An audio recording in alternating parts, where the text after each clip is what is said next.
എന്നെപ്പോലെ തന്നെ ഈ പ്രായത്തിലുള്ള കുഞ്ഞുവാവകളുള്ള അമ്മമാർക്ക് റിലേറ്റ് ചെയ്യാൻ പറ്റുന്ന ഒരു കാര്യമായിരിക്കുമല്ലോ ഇത്.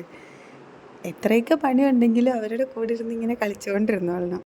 എന്നെ സംബന്ധിച്ചിടത്തോളം ഞാൻ വിചാരിച്ചുകൊണ്ടിരുന്നത് റോസപ്പൻ ഉണ്ടാവണേക്ക് മുമ്പ് കൊച്ചൊക്കെ ഉണ്ടായി ഒരു 6 മാസം അത് കഴിയുമ്പോൾ എങ്ങനെയെങ്കിലും എവിടെയെങ്കിലും ഒരു ജോലിക്ക് കയറണം എന്നൊക്കെയായിരുന്നു.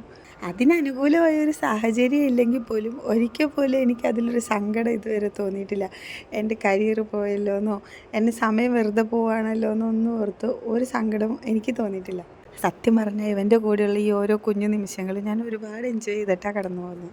ഇന്നത്തെ വീഡിയോയിൽ ഞങ്ങൾ 2 ഡിഷ് ഉണ്ടാക്കുന്നുണ്ട്. അതിലൊരെണ്ണം ഭയങ്കര സ്പെഷ്യലാണ്, കുറുക്കൻ കറി വെച്ചത്. കുറുക്കൻ്റെ ഉപ്പുണ്ടോ നോക്കിയേ, ഉപ്പുണ്ടോ നോക്കിയേ.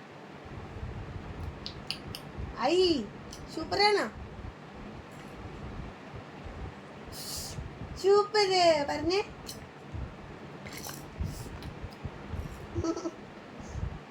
ചായ ചായ കുടിച്ചോ, ചായ കുടിച്ചോ. പിന്നെ പറയുവാണെങ്കിൽ ചെറുതിലേ തൊട്ട് ഞാൻ കൂട്ടുകൂടിയേക്കുന്നത് അധികം എന്നെക്കാ ചെറിയ പിള്ളേരോടാണ്. പിന്നെ റോസപ്പൻ്റെ പ്രായത്തിലുള്ള പിള്ളേരൊന്നും ഒരു സ്ഥലത്ത് അടങ്ങി ഒതുങ്ങിയിരുന്ന് കളിക്കത്തില്ലല്ലോ. ഈ സാധനങ്ങളൊക്കെ വെച്ച് എങ്ങനെയാണ് കളിക്കണമെന്ന് ഞാൻ അവനെ ഒന്ന് പഠിപ്പിക്കുമായിരുന്നു. കുറച്ച് നേരമെങ്കിൽ കുറച്ച് നേരം അതൊക്കെ വെച്ചുകൊണ്ടിരിക്കുകയാണെങ്കിൽ നമുക്കൊരു സമാധാനമാണല്ലോ. പ്രായമായ ആൾക്കാർ പറയുമല്ലോ, നോക്കി നിൽക്കണ വേഗത്തിലാണ് പിള്ളേർ വളരുന്നതെന്ന്. ശരിക്കും ഓരോ കുഞ്ഞു കാര്യങ്ങളും നമുക്ക് ആസ്വദിക്കാൻ പറ്റില്ലായിരിക്കും ഓരോ ജോലിക്ക് പോയിട്ടുണ്ടെങ്കിൽ. പലപ്പോഴും എനിക്ക് സങ്കടം വന്നിരിക്കുന്ന സമയത്ത് അത് പറയുകയും കൂടി ചെയ്തില്ലെങ്കിൽ എന്നെ ആശ്വസിപ്പിക്കാൻ റോസപ്പൻ നോക്കാറുണ്ട്. അതൊക്കെ എനിക്ക് ഭയങ്കര അത്ഭുതമായിട്ട് തോന്നുന്ന ഓരോ കാര്യങ്ങളാണ്. പൊതുവെ പെട്ടെന്ന് ദേഷ്യം വരുന്ന എൻ്റെ ദേഷ്യം കുറയ്ക്കാൻ റോസപ്പനുള്ള പങ്ക് ഏറ്റവും വലുത് തന്നെയാണ്. അതുമാത്രമല്ല, തൊട്ടേനും പിടിച്ചേനും കരഞ്ഞുകൊണ്ടിരുന്ന എൻ്റെ കരച്ചിൽ നിർത്താനും റോസപ്പനെ കൊണ്ട് പറ്റി.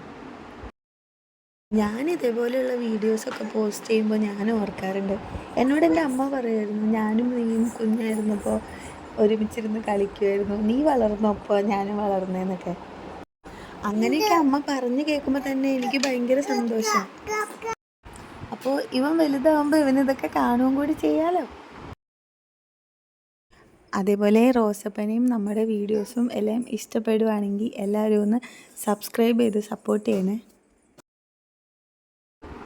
ചെറുതിലേ തൊട്ട് എനിക്കൊരു ചേച്ചിയോ അനിയത്തിയോ ആരെങ്കിലും വേണമെന്ന് ഭയങ്കര ആഗ്രഹമായിരുന്നു. ചിലപ്പോൾ എൻ്റെ ആ ആഗ്രഹം കൊണ്ടായിരിക്കാം ദൈവം എനിക്കൊരു പെൺകുഞ്ഞിനെ തന്നത്.